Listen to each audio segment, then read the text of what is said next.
Welcome to 90's, a retro anime review comedy podcast. These episodes contain spoilers and adult language, so stick around if you're cool like that.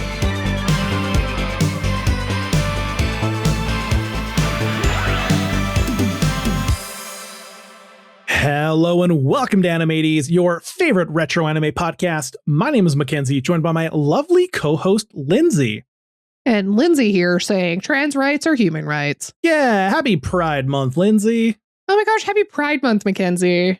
What a fabulous time. What a gay old time. That's right, everyone. It's that time of the year where we set the spotlight on LGBTQ plus anime and show you some wholesome oddities like Sakimatsu Darling and weird yaoi hands age gap bullshit like Gravitation. Wow, that was a terrible show. It's fucking horrible. Yep. Some people said we were too mean about it, and I think they're wrong. I think they just like beige things. Go watch Ainu Kasabi. That's gay as hell and spicy as hell. There you go. It is also the time of year where I get to give a little speech, so give me 30 seconds real quick to do that. Here, do you need a soapbox? Here, I have one right here. I'll let you have it. June is the one month of the year where we have our lowest amount of listens and our highest amount of unfollows and bad reviews simply because the stories in the anime that we review focus on the LGBTQ plus community. And to those of you about to unfollow or turn off this podcast, I have some parting words for you. Good fucking riddance. In the words of Bianca Del Rio, need help packing? Yeah, so long. Farewell. Please let the poison-spiked door hit you on the way out. You will not be missed. 90's has always and will forever be a safe haven for people in the LGBTQ plus community. We cherish our family, friends, and fans who are part of that community, and we will never change our stance or back down on that, even if it means it hurts the podcast, because, hey, it's just a podcast, and people are far more important. Hell yeah. If you're still here and you want to hear about some good and some incredibly bad retro LGBTQ plus anime, let's fucking get to it there, bud. We're just going to chirp this out now. Tarps off, boys, because we're boys in love and we're going to kiss. Ooh, heated rivalry, am I right? Never seen it. Heard it's great. I've watched some of the first episode. Haven't finished it. Someone I know is obsessed with it. They got a tattoo of it. What? That's insane. I know. Wow. So, Lindsay.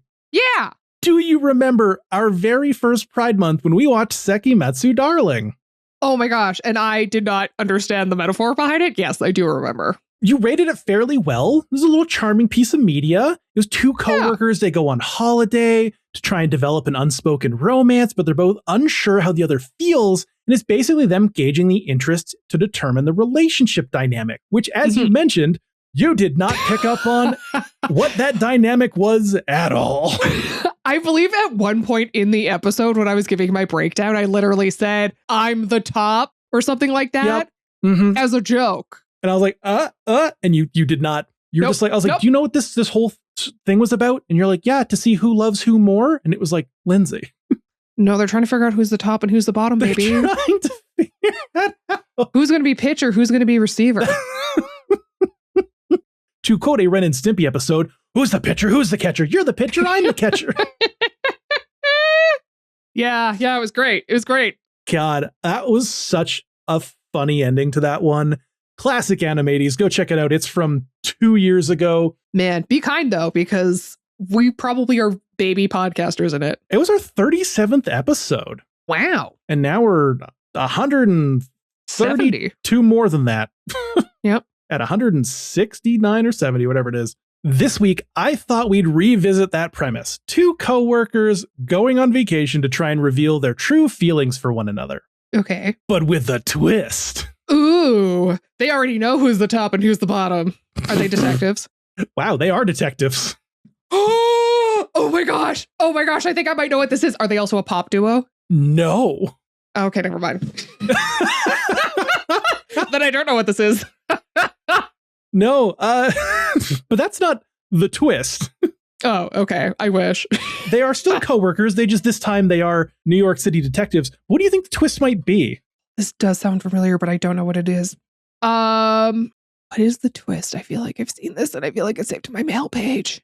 I don't know. What's the twist? So, while this is still a comedy at its core, instead of a wholesome getaway with zero stakes, our main characters, who, as I just mentioned, are New York police detectives, instead of relaxing on the water, end up getting stuck unraveling not just their feelings and lust for one another, but a whole ass murder and its surrounding conspiracy that happens the first night at their lakeside chateau in the English countryside. This sounds amazing, and I am so ready. You get to experience all of that and more, including Izzy from Digimon, when we watch the 1998 adaptation of Sanami Mato's 1993 manga of the same name, Fake. All right, great. I'm ready. I'm ready for this. I love a one-word title. It's very punchy. It's a title that has nothing to do with the story at all. Of course. No one is faking this. Yeah. But it was a 7-volume manga, and it did get a couple additional mangas all the way up until 2010. Man. And the manga itself rates almost an 8. Wow, that's impressive. Right? Man. Even like the second manga that came out in 2010 is still in that 7 territory. Wow. So like it's got some fans. Okay then. I mean, gay shit. Pretty great. Are you excited about a boys love anime with an adult cast? Are you kidding? Those are my favorite. Are you ready to get some men in love when Dee Leitner and Randy Rio McLean get on your screen? Those are incredible names. Now I'm even more excited. The cops. Yeah, right? Holy shit. And I did say Izzy from Digimon is here. And by that, I mean Mona Marshall.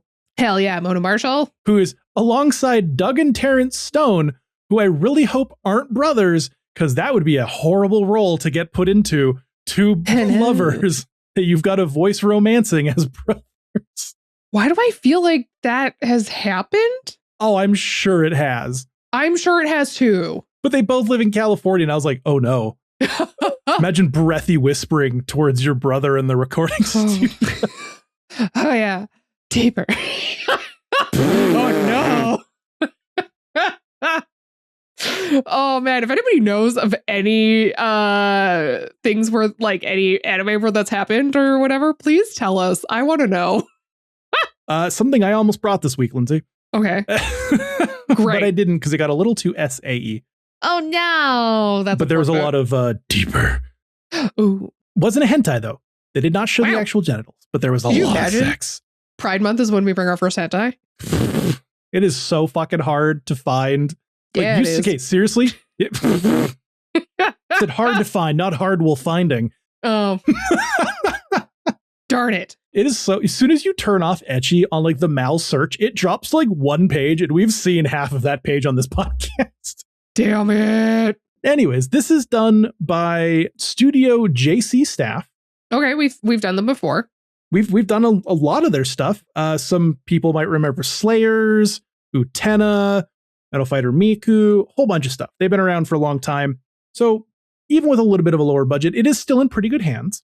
So yeah, are you ready for some sexual tension and boys kissing, Lindsay? Oh, I'm always ready for boys kissing. Now, give me all the boys kissing. This one is still wholesome. It does have some action. It does have a very big twist and some very weird racism. Oh no. But as a plot device, not as a we designed these characters terribly and we're just a racist creator kind of way. Copy. Well, that's at least something. It is relevant to the story, and they do get their comeuppance. Good. So it's not just like some weird bullshit we saw in like Acrobunch where you were like, Why do they look like this? What is happening? Oh no. Yeah. So there's that. Also, it's a single 50-minute OVA. Perfect. Easy peasy, yaoi hands squeezy. Yep. There's not a lot of yaoi hands in this. However, I will show you what our boys look like. And like, honestly, if I saw this in like a VHS cover at the store, I'd be like, these guys look pretty sick. I almost sent that to my boss. Right away. Oh my gosh, that would have been very funny. Be like, hey, we should watch this at work tomorrow. he would put it on the screen. He's super chill. My boss rules. Here you go. Ooh, that back photo. Oh my gosh, this is on my Mal page. Okay. Yeah, hot. By B-Boy Video. Hot. Love this. I'm so ready. I love boys love. Yep. Now, which one predictably do you think is the top and who's the bottom? Top and the bottom. Okay, Brunette Boy. He's the top, and the twinkier one is the bottom. Okay. Am I right? Keep that in mind for part 2. Oh no, they're gonna switch it around. It's actually the other way. We will be right back after we go watch some boys kissing. Ooh, they're boys and they're kissing. Why do I feel like your internet search history in like it's just boys 2007 was emo boys kissing? Shut up. It totally fucking was. It totally was. It was like Pete Wentz kissing or something. I don't even know. Oh my gosh. I mean, yep. Emo boys kissing was a huge thing on like, I almost said Tumblr, but I guess technically Tumblr for a bit there, but mostly MySpace. I'm just thinking of My Chemical Romance. There's a lot of pictures of Gerard and Frank kissing. I'm sure that there were shrines in many an emo girl's house dedicated to it. I am sure there was. Oh my God. All right. Okay, let's go watch. Let's go watch other boys kissing. 1998's Fake.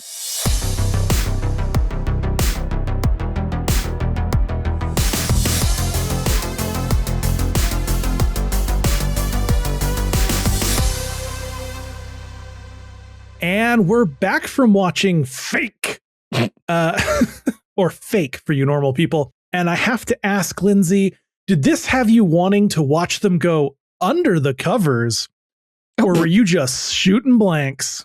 This one felt like it was shooting blanks. Really? I wish they were more under the covers. I don't know. I wanted more gay stuff. There wasn't enough gay stuff in this one. I demand more boy kissing.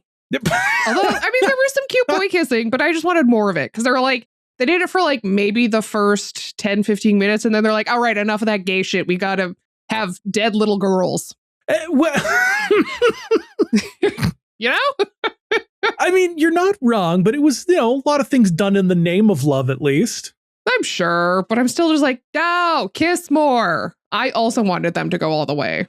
It was like a cute little 50-minute murder mystery.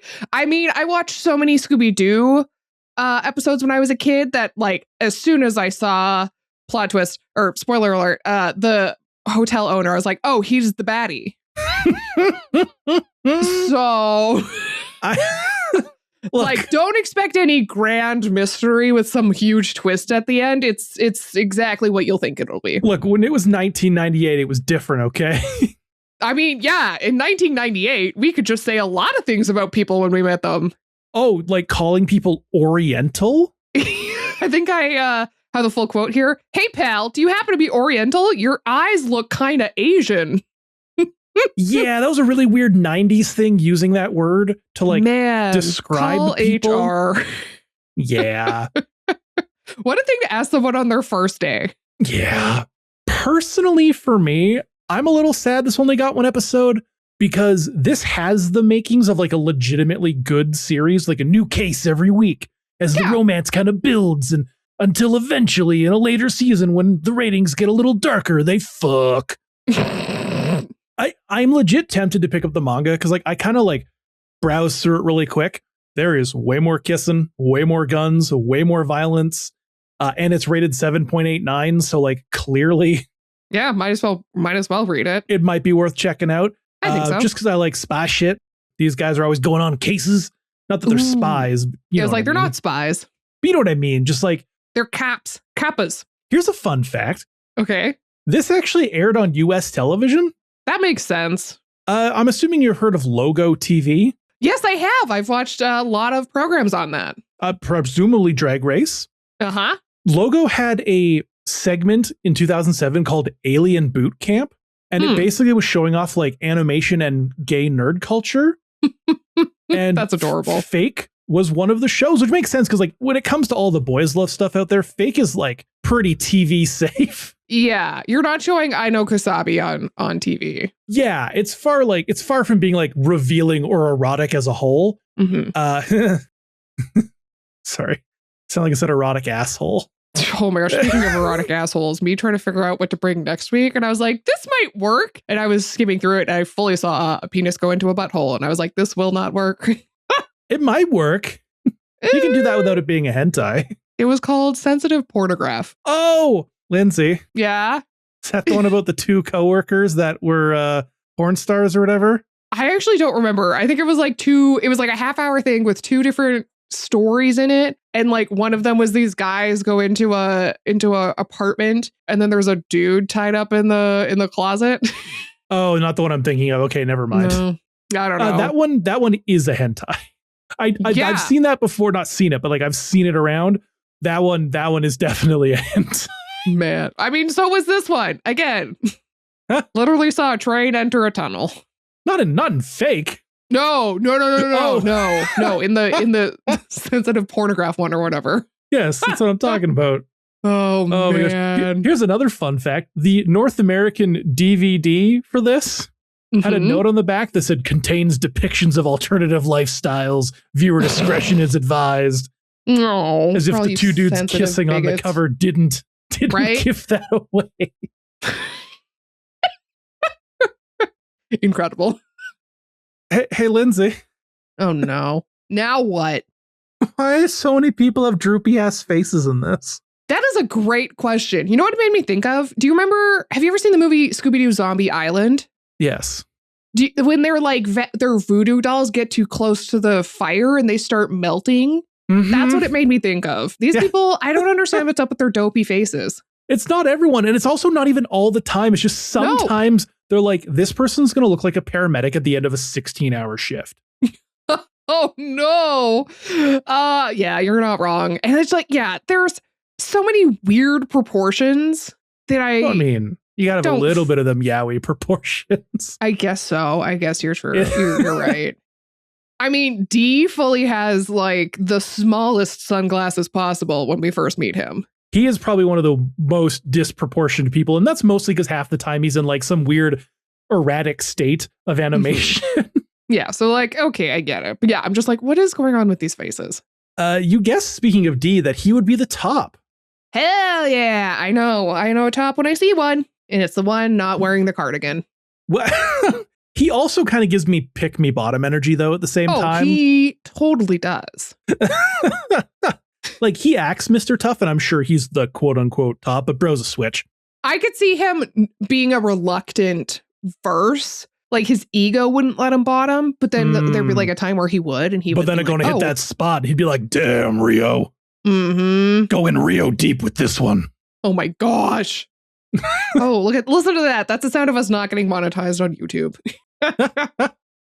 Also, I did learn for sure that the Stone voice actors are not brothers. Oh, good. It is on both of their wiki pages as a single data point. And I think it's because partial this, but also they share so many series at the exact same time that I think they just got sick of it. That's fair. Also, I was thinking of when we talked about like brothers playing lovers and shit like that. Yeah. I thought of something that was like the opposite of that. In Blades of Glory, Amy Poehler and Will Arnett were married at the time, and they played brother-sister. Ew. It was gonna make things weird in the bedroom. Or even Mrs. Brown's Boys. Her I think his wife played his daughter. Oof. And she plays the mammy. Either way, great show. Oh yeah, for sure. Yeah. Do you have a favorite character from this? Oh gosh, I don't know if I do. I think I like Rio. Yeah. Okay. Let's say Rio. My semi-joke answer is Cindy. The girl? She is like the really 80s looking or 90s looking one.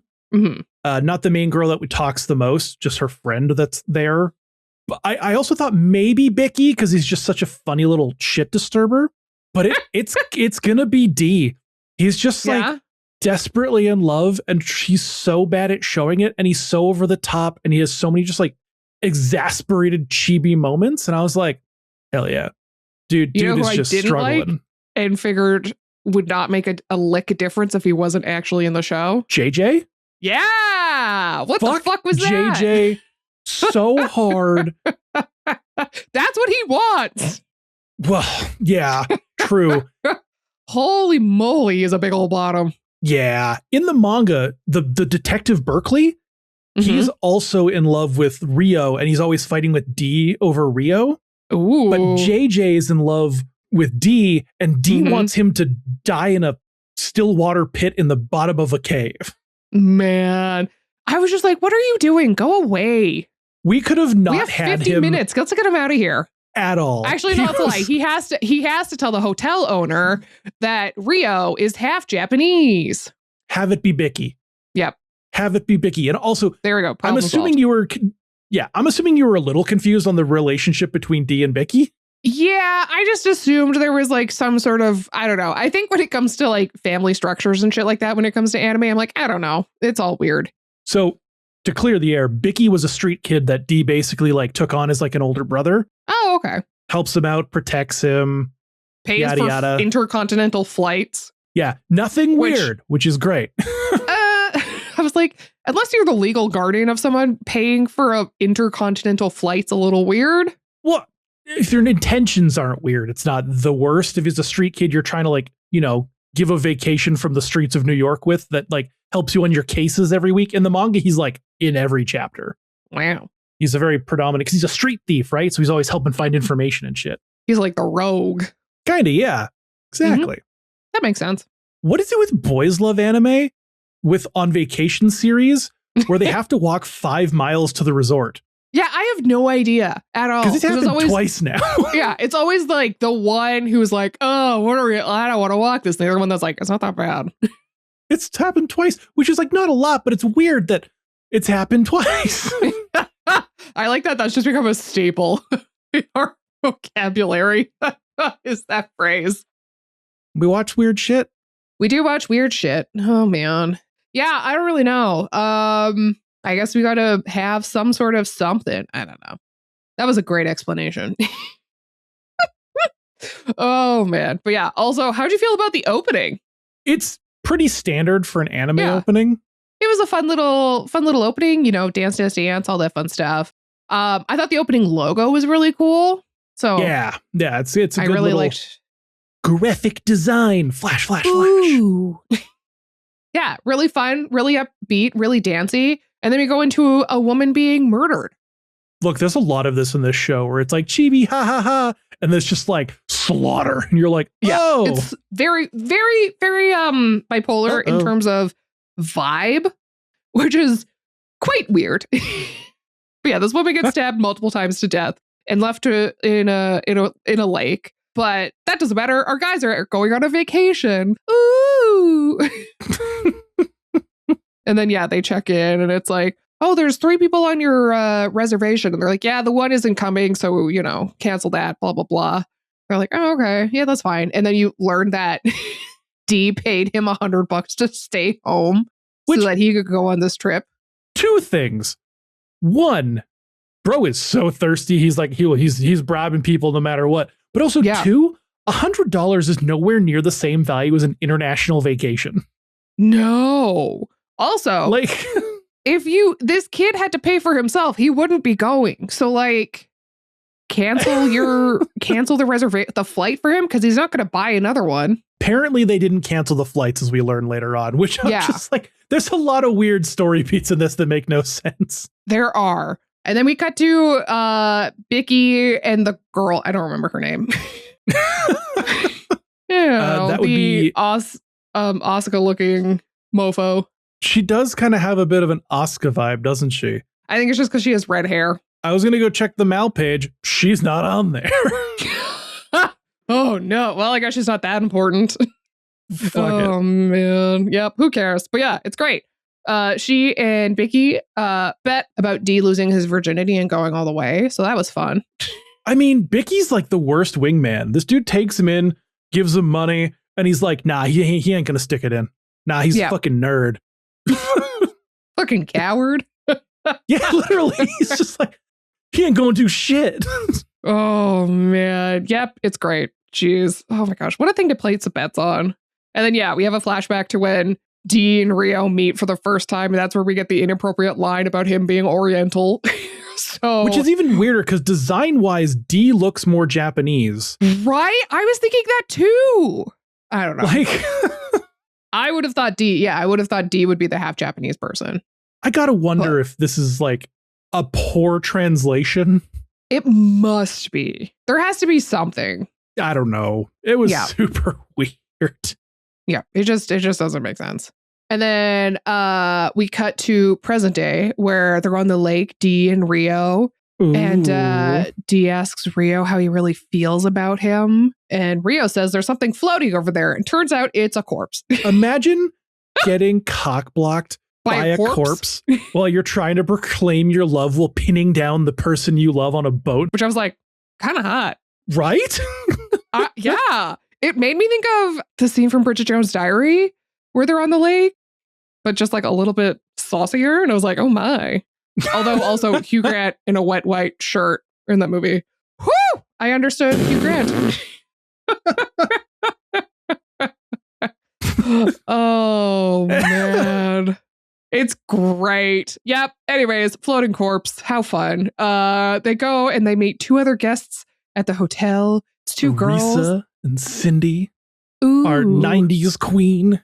When they play cards together. Mm-hmm. And then Rio and Cindy go to do something. So D and Risa, I don't remember her name. She's basically just being like, you like him. You should bone him. And just like, you know, kind of giving him a confidence boost. Would you guess that Cindy is also voiced by Mona Marshall? What? I don't think I've ever heard Mona Marshall play a girl. I've never heard Mona Marshall do a voice that didn't sound like Izzy. I know. She was like, I make this mad cash with this one voice. Yeah, when I went to go look up voice actresses and I was like, what the shit? Mona Marshall? Mm-hmm. Man. But yes, okay. So we're done playing in the tea parlor. And D is like, all right, tonight's the night. And so he brings like a bottle of Merlot and 2 glasses to Rio's room. And I love these outside the door just monologuing, just preparing to wine, dine, and dick it down with Rio. Just trying to talk himself up on this one. Yep, it's great. I love it. I love it so much. And then, yeah, Rio is like, wow, I wonder how we got vacation time together. And we flash back to D just like throwing just a like, not a hissy fit, but, you know, just. It's a tantrum. A tantrum. That's a good way of saying it. A tantrum with the commissioner. Boss, please, to like, you gotta let us do this. You gotta let us do this. Like shaking his desk violently. That's such a coincidence that we got paid vacation at the same time. Good on the boss for being like, fine, I'll let you go and try and get your suck on. What a good boss. You know what? The best bosses let you try and get love with your coworkers on vacation. Oh my gosh. Yep, it's great. And then D pins him to the ground while they're on the balcony and they kiss. Ooh! With some subtle tongue and the line, you're being very good tonight. I know. I was like, it's like, ow, this is hot. Oh my. Oh my. Yes. Clutches pearls. I'd be like, oh no, I'm trapped. I can't get up. You're on top of me. Oh no. I'm sure someone will have a pearl necklace. That was not where I was going with that. Man, D is just so fucking funny. He's like, I want to go all the way with you, but I accept that I won't, but I want to. Yeah, I was like, and then he like turns into a horny wolf. Wow. It's all just, it's a He's big, so it's animated. Again, goes from one extreme to the other and is wild. Yeah. But then they're immediately cock blocked because Vicky and the girl show up. So that sucks. I don't understand how the kid who seconds ago, said he was short on cash, was like, fuck it, we're going to England using my lunch money. I know the tickets were still there, but they got the reservation back.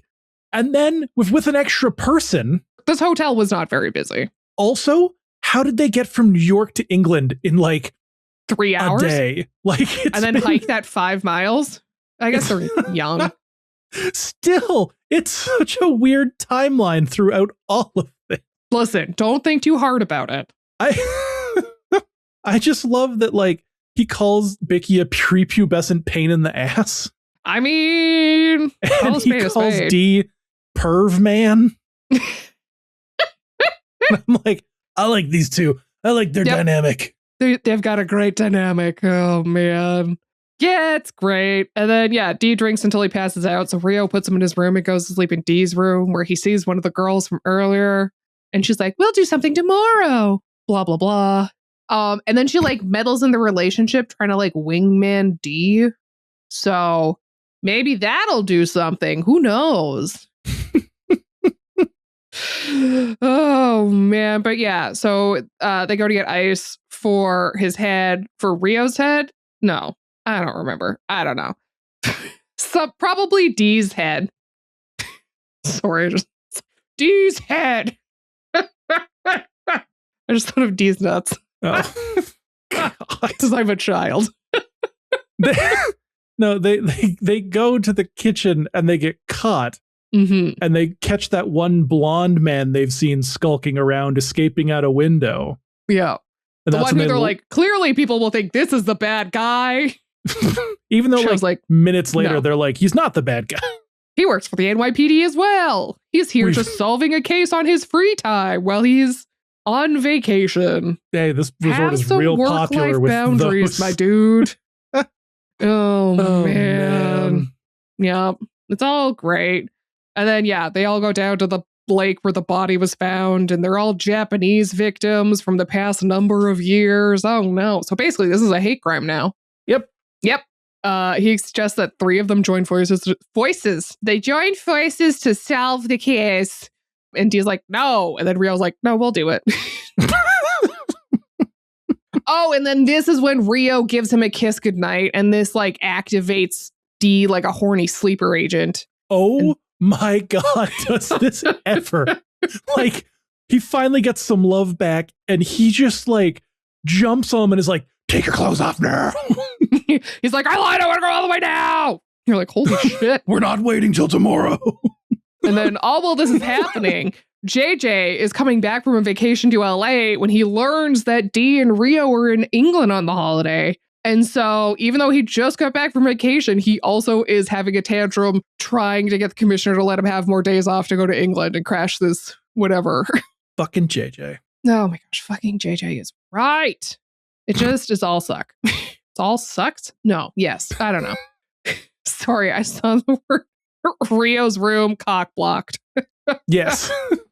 Yeah, he's cock blocked by Vicky, but they are interrupted by the sound of a girl crying. So they're like, what the fuck is that? And then they go see a ghost because this is literally just an episode of Scooby-Doo. Were you expecting ghosts in your Boys Love Murder mystery comedy anime? I was not expecting ghosts at all. She just showed up and I was like, what? When I saw it, I was like, I paused and I was like, hold the fuck on. Mm-hmm. And I realized they're both seeing it and other people see him later on. And I was like, there's a legitimate specter floating around this hotel. Yeah, this hotel is haunted. And we got the Scooby Gang on the case. Listen, the hotel owner would have gotten away with it too if it wasn't for those meddling kids.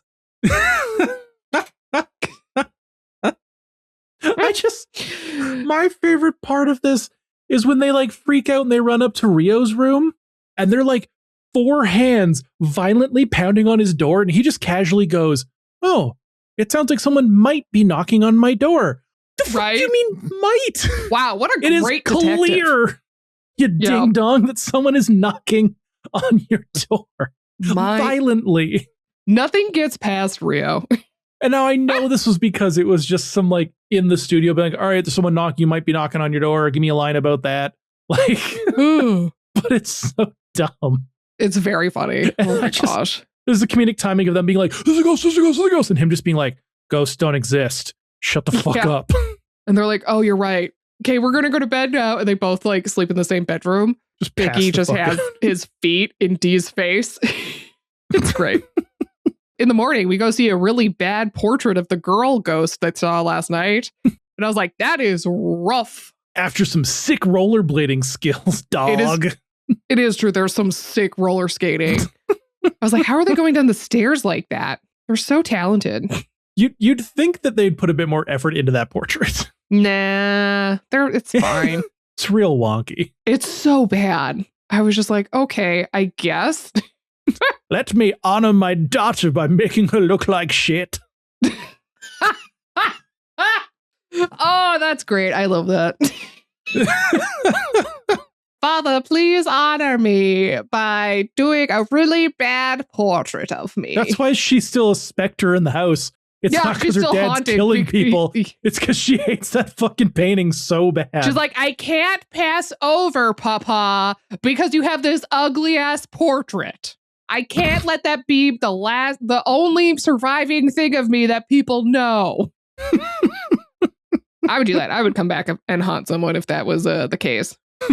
If you die before me, I'm going to take one of those screenshots I've taken from our Riverside load-in thumbnails. Because whenever you log in, it just takes the thumbnail instantly. I know, it's so bad. I hate it. And some of them are so fucking funny. I know, because I don't care what I look like, because I'm just tired. Oh, man. And that's why some of them are like mid-yawn. Oh, yeah. Or just like mid-sit-down click button, just like... I'll put that on your tombstone. No! You're the worst. It's just say, loved, My Chemical Romance, vampires, and boys love. And just like a dirt picture of you. How dare you? That'll be the obituary put in the paper. The handout at your funeral is just you being derped on Riverside. I have so many better photos. Just rude. Anyways, it's time for JJ. Oh my gosh. Yeah, JJ shows up and you're like, oh. My next note is just, wow, he seems really annoying. Yep. Hate JJ. Whine a little shit. Yep. Completely irrelevant. But annoying. And then, he reveals that Rio is half Japanese to this racist hotel owner. So here's the thing. It's obvious the hotel owner's the bad guy. Like, of course. Oh, yeah. It's blatantly obvious. But if you don't know that, I do appreciate a subtle reveal of this hotel owner being the killer by being like, a bunch of Japanese people have gone missing near the hotel when they're like in the city. Mm-hmm. And then just being like this realization of like, oh, I'm a detective and things are finally fucking clicking. Yeah. If there was like, if they were more less blatant, less obvious, didn't follow such a formulaic plot, I think it would have been a lot better. Because, this reveal was kind of cool. But, it wasn't. It creates that bit of urgency when they're like, oh, don't worry. He doesn't know that he's Japanese. And it's like JJ being like, actually, I told him. And he's like, shit, I got to steal his motorcycle. I think he's like in a fast car and he's like, nah, fuck it. We get in a motorcycle, baby. Which, here's the thing. Technically, yes, faster. Not in the rain. Yeah, that's fair. You're sliding everywhere. Dude is like in a storm and he's like, the motorcycle's the better option. You're just like, Paul Simon slip sliding away. It's not, sir. Mm-hmm. I know the booty hole you love is in danger. Oh my gosh. But what? Oh, the booty hole you love. Look, I'm just jealous. Everyone wants a booty hole they love in their life. It's true. You got a booty hole you love. I do have a booty hole I love. It's attached to a really nice guy. There you go. But yeah, I like that it's slow and it's just one man out for revenge, not some crazy plot, not some like insane over the top Saw kind of bullshit. No. It's just one old man being like, yes, anytime I find out anyone's Japanese, I kill them. Mm-hmm. But if they're like, I'm just Korean, and they're like, oh, okay, sorry, bro. It is still wildly racist. Oh, absolutely. Like, this man is charged with hate crimes for sure. You can't hate a group of people because 3 of them did something bad. That is not how this world works. If that was the case, I would hate everybody because a lot of people suck. Oh my gosh, so many people suck. But like, we're not here to talk about them. We're here to talk about anime. Talking about people who suck. Yeah, this hotel owner drugs a child and a cop. Woo! And then he tries to murder him. Well, the chef also is like on this dude's side because the chef wasn't able to stop the baddies from murdering the daughter. And so now he helps him murder people. I was not expecting this scene. They got dark real fucking fast. It's kind of crazy. And then, the owner just like slits the throat of the chef because he misses. And I was like, holy shit. Literally all he says is, oops, I missed, and then goes, he had it coming for not protecting my daughter. Oh, well. Yeah. And it's like, whoa, like for You're me. like, I am so sorry. I know that we're really close to the ending, but like, holy shit. We got to get dark for the next 5 minutes here. And like, for me, killers are far more scary when they just are 100% stoic and remorseless. Oh yeah, like, that's because you know they're psychotic. Yeah, but if you get like, Saw and like all these over the top killers, all these innate plans and all these crazy motivations and blah, blah, blah, blah, blah, it's far less scary than the dude that walks up, shoots the person beside you and goes, "You having a good day?" Like that is far more terrifying. Someone who's insane but in control. Oof. Like, what's his name from Inglourious Bastards? Oh, Christoph Waltz character? Fucking terrifying in that movie. Yep. Buongiorno. Sorry. Fun fact, that movie almost wasn't made because the actor they wanted for that they couldn't get. And then Christoph Waltz auditioned and Quentin Tarantino was like, oh, we have a movie now. It's back on. Oh, yeah. He's incredible in that movie. Yeah. Man, I just love Christoph Waltz. He's great. Amazing actor.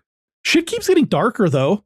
Yeah. After he, like, can't seem to kill Rio, he pulls the, like, lever and, the floor kind of goes through in, like, a little trap to the basement. And he finds Cindy and Arisa. And I was like, oh, maybe they're still alive. No. And he's like, Cindy was just a, side effect.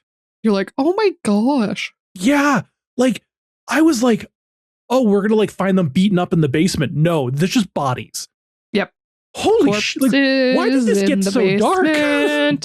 I have no idea. They were like, look, we're done with the boy love. We're on to the murder.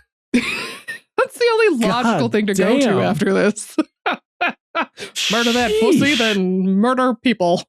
Except there wasn't any pussy that got murdered. No, there wasn't. Unfortunately. Oh my goodness gracious. Yes. And then D rides a motorcycle through a window and hits the bad guy.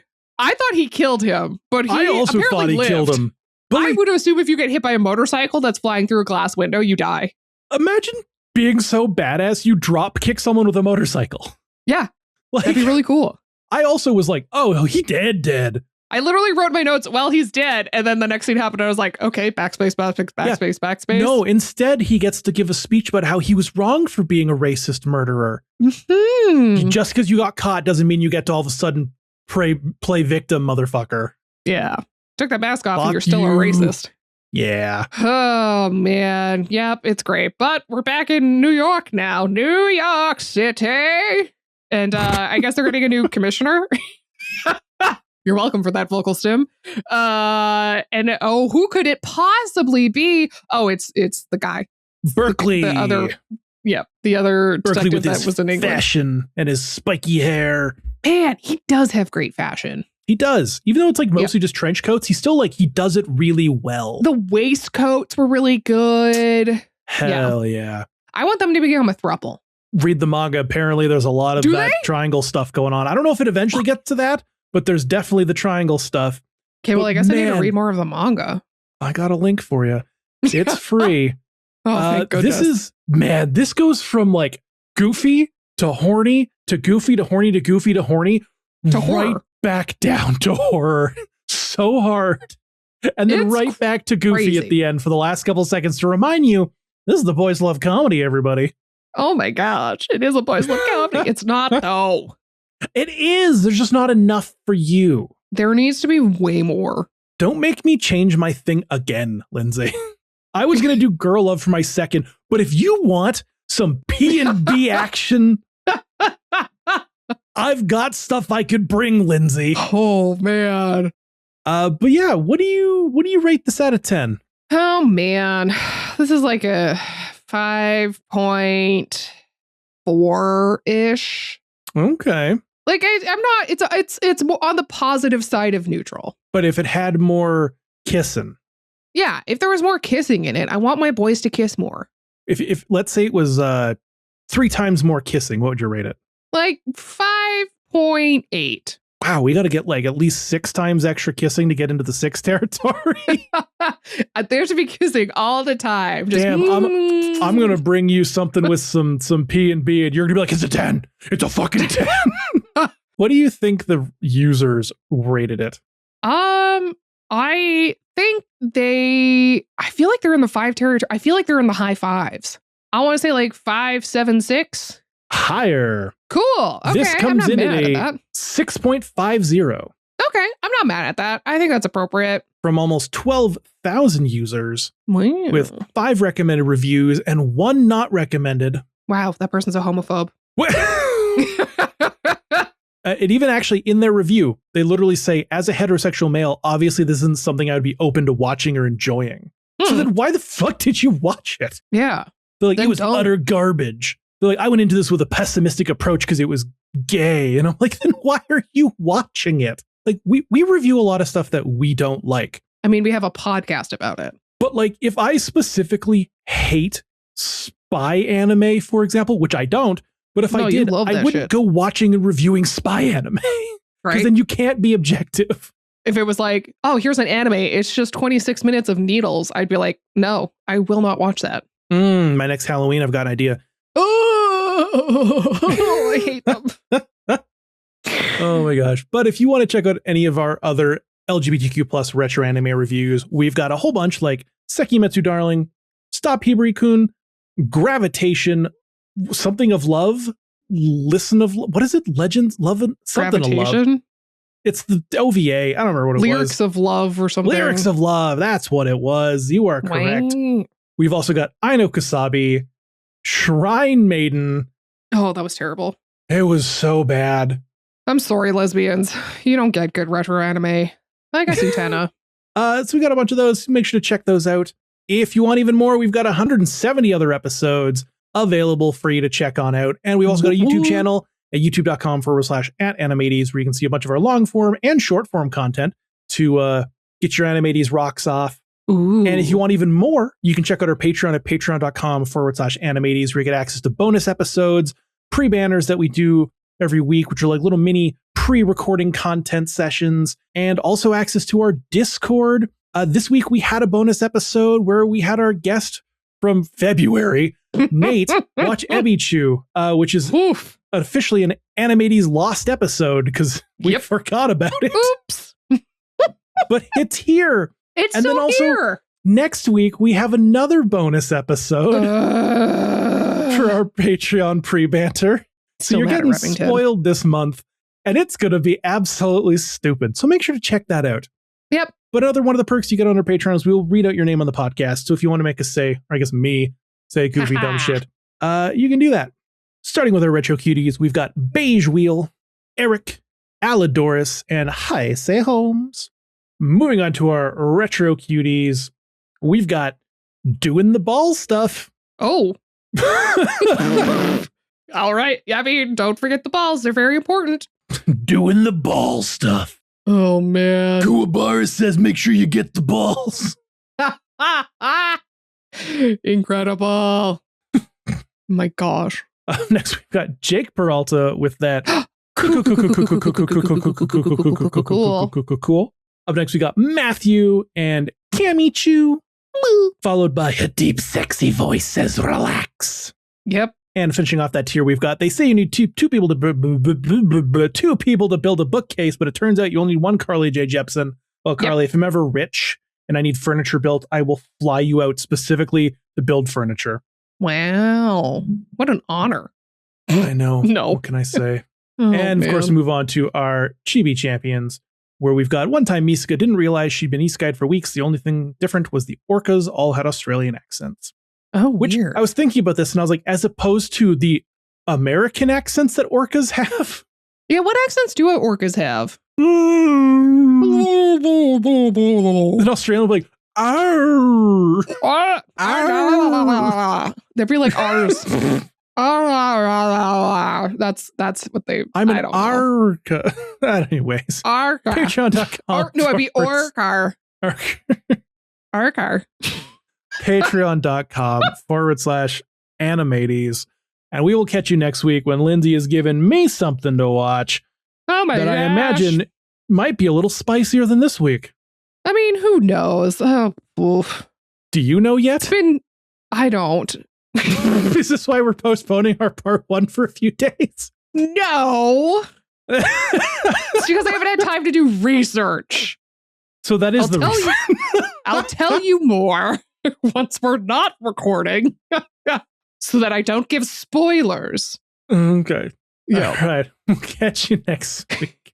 As Pride shenanigans continue. Oh, man. All right. See you next Tuesday. Goodbye.